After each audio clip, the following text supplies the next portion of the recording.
Hello, അസ്സലാമു അലൈക്കും. അപ്പോൾ നമ്മളിന്ന് എങ്ങോട്ടാ പോകണമെന്ന് അറിയോ? ഇന്നൊരു വീട് പണി നടക്കുന്ന സ്ഥലത്തേക്ക് പോകട്ടോ. അപ്പോൾ നിങ്ങൾ വിചാരിക്കും എൻ്റെ വീടാണ്. നിൻ്റെ വീടല്ല, എൻ്റെ വീട് നിങ്ങൾ കണ്ടതല്ലേ. ഇത് എൻ്റെ സിസ്റ്റർ വീടാട്ടോ. അപ്പോൾ വീട് പണി ഇങ്ങനെ കുറച്ചൊക്കെ അയക്കണ്. അപ്പോൾ അവളെ ഡെലിവറി ഒക്കെ കഴിഞ്ഞ് ഇപ്പോൾ കുറച്ചായി അങ്ങോട്ട് പോയിട്ട്, അപ്പോൾ വീട് പണിയൊക്കെ എന്തായി എന്നൊക്കെ പോയി നോക്കാൻ വേണ്ടിയിട്ട് നമ്മളെല്ലാവരും കൂടെ ഇങ്ങനെ പോവാട്ടോ. അപ്പോൾ ചെറിയ ബേബിനെ നമ്മൾ വീട്ടിൽ ഉമ്മാൻ്റെ കൂടെ ആക്കിയിട്ടാട്ടോ നമ്മൾ പോണത്. അപ്പോൾ നമ്മൾ എല്ലാവരും കൂടെ ഇങ്ങനെ വണ്ടിയിൽ ഇങ്ങനെ പോയിക്കൊണ്ടിരിക്കുകയാണ്. കൽപ്പകഞ്ചേരി കേട്ടോ അവളെ വീട്. അപ്പോൾ അത് അവൾ തന്നെയാണ് ഡ്രൈവ് ചെയ്യണത്. അപ്പോൾ ഞാൻ ബാക്കിലുണ്ട്. അപ്പോൾ ഞങ്ങളിങ്ങനെ പോയിക്കൊണ്ടിരിക്കുകയാണ്.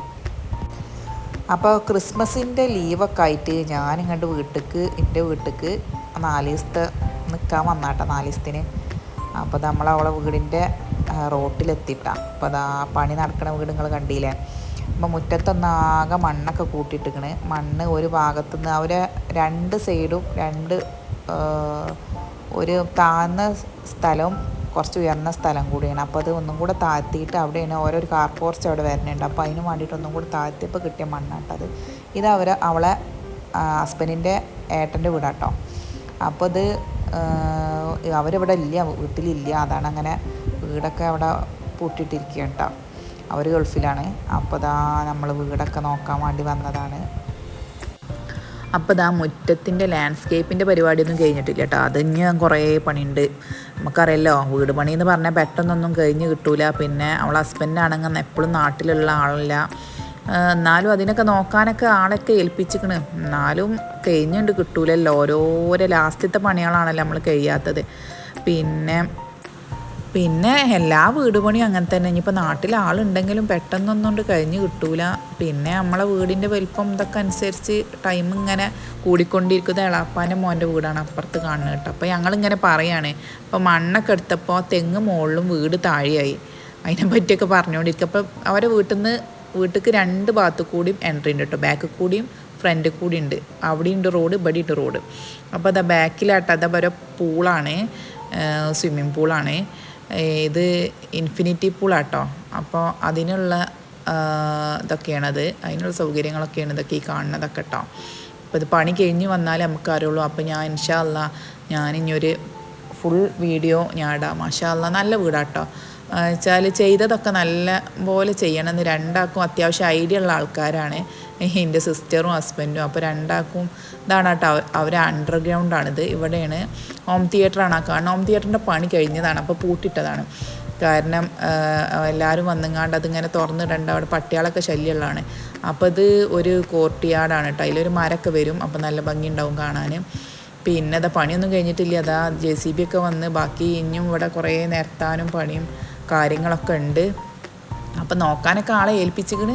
എന്നാലും നമ്മൾ പെട്ടെന്ന് ഇങ്ങനെ ഇടയ്ക്കൊക്കെ വന്ന് ഇങ്ങനെ നോക്കണത് നല്ലതാണ്. ഇത് കിണറാട്ടെ. കിണറാന്ന് ആദ്യം എനിക്ക് മനസ്സിലായിട്ടില്ല. അപ്പോൾ ഞാൻ പറയാം അവിടെ എന്തെങ്കിലുമൊക്കെ നല്ല ഭംഗിയിൽ എന്തെങ്കിലുമൊക്കെ പുല്ലൊക്കെ പിടിപ്പിക്കാമെന്നൊക്കെ പറഞ്ഞ് നിൽക്കുമ്പോൾ അപ്പോൾ അവൾ പറയേ അത് കിണറാണ്. ഇപ്പോഴാണ് ഞാൻ അവരെ കിണറൊക്കെ കാണുന്നത്. ഇത് ലിഫ്റ്റാണ് കേട്ടോ. ഒരുവിധം എല്ലാ സൗകര്യങ്ങളൊക്കെ ഉണ്ട്. പിന്നെ ഈ വയസ്സായ ആൾക്കാർക്കൊക്കെ ലിഫ്റ്റ് അത്യാവശ്യം. ഇനി മുതൽ എല്ലാവർക്കും മുട്ടുവേദനയൊക്കെ ആണല്ലോ 40 വയസ്സ് കഴിഞ്ഞാൽ. അപ്പോൾ അത് സ്റ്റെയറാണിത്. ഇതാണ് മെയിൻ ഏരിയ. ഇതാണ് അടുക്കള. ഇത് ഒരു ബെഡ്റൂമാണ്. ബെഡ്റൂമിൽ നിന്ന് അങ്ങോട്ട് ഒരു വ്യൂ ഉണ്ട്. പിന്നെ അധികം ഗ്ലാസിൻ്റെ വർക്കാണ്. ജനലുകളില്ല വീടിന്, ഫുള്ള് ഗ്ലാസ് ആയിരിക്കും. പണി കഴിഞ്ഞ് വന്നാലേ അറിയുള്ളൂ. പിന്നെ ഇവിടുന്ന് കണ്ട് അവിടെ ഒരു ഹോളൊക്കെ കാണുന്നുണ്ടാവും. മരം വെക്കാനാണെന്ന് തോന്നുന്നു. അതൊക്കെ കഴിഞ്ഞ് ഞങ്ങൾ അവിടുന്ന് ഇറങ്ങി നേരെ ഒരു മാളിൽ പോകണം. കുറച്ച് പർച്ചേസൊക്കെ ഉണ്ട്. അപ്പോൾ മോനെ ഇവിടെ ഇവരൊക്കെ പിടിച്ച് ട്രോളിയിൽ ഇരുത്താനുള്ള പരിപാടി കേട്ടോ. അപ്പോൾ വലിയ കുഴപ്പമില്ല, മാഷാ അല്ലാ. വല്ലാതെ പ്രശ്നം ഉണ്ടാക്കാതെ അവന് കുറച്ചൊക്കെ ഒരു പക്വതൊക്കെ വന്നിക്കണ്. പിന്നെ ചെറിയ മക്കളെല്ലാവരും അങ്ങനെ തന്നെ അല്ല. അപ്പോൾ ഇവർ ഓരോരോ സാധനങ്ങളും കുട്ടികൾ തന്നെയാണ് എടുത്ത് വെക്കണമൊക്കെ കേട്ടോ. അവൾക്കിപ്പോൾ സിസേറിയൻ കഴിഞ്ഞിട്ടിപ്പോൾ ഒരു 60 ദിവസമായിട്ടുള്ളൂ. അപ്പോൾ അത്യാവശ്യത്തിന് വീടിൻ്റെ പണിയൊക്കെ ഒന്ന് നോക്കാൻ വേണ്ടിയിട്ട് വന്നതാണ്. അല്ലെങ്കിൽ അങ്ങനെ പുറത്തൊന്നും ഇറങ്ങലില്ല. പാത്രങ്ങൾ സെക്ഷനിൽ ഞാനിങ്ങനെ നോക്കട്ടെ. അന്ന് 2 സാധനങ്ങൾ അല്ലറ ചില്ലറ സാധനങ്ങളൊക്കെ വേണം. മോൻക്കൊരു കറി എടുക്കാനുള്ളൊരു പാത്രം വേണം. അപ്പോൾ അത് നല്ല പാത്രങ്ങളൊക്കെ ഉണ്ട് കേട്ടോ. അവിടെ ഒരുപാട് കളക്ഷനൊന്നുമില്ല, പക്ഷെ ഉള്ളതൊക്കെ നല്ല സാധനങ്ങളാണ്. പിന്നെ അത് കഴിഞ്ഞ് ഫുഡിൻ്റെ സെക്ഷനിൽ പോയി നോക്കി.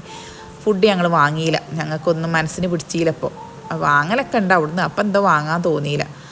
അപ്പോൾ അതൊക്കെ കഴിഞ്ഞ് ഞങ്ങളിങ്ങനെ പാത്രത്തിൻ്റെ സെക്ഷനിൽ ഒന്നും കൂടെ ഞാനിങ്ങനെ പോയി നോക്കി. പിന്നെ ഒരു പ്ലേറ്റ് ഒരു ബൗളൊക്കെ ഞാൻ വാങ്ങിയിരിക്കണ്. പിന്നെ അതൊക്കെ കഴിഞ്ഞ് താത്ത എന്തൊക്കെയോ സാധനങ്ങൾ വാങ്ങിക്കണം കേട്ടോ വീട്ടിലേക്ക്. കുട്ടികൾക്ക് ഇങ്ങനെ കുട്ടികളായിട്ട് നമ്മൾ മാൾക്ക് വന്നുള്ള അവസ്ഥ അറിയില്ല, അവർക്ക് എല്ലാം കാണുന്ന സാധനം മുഴുവൻ വേണ്ടി വരും. എന്നാലും അതൊക്കെ കഴിഞ്ഞ് ഞങ്ങൾ അങ്ങനെ വീട്ടിലേക്ക് പോവാട്ടോ. എന്നാൽ ഇനി അടുത്ത വീഡിയോയിൽ കാണാം. Okay, bye.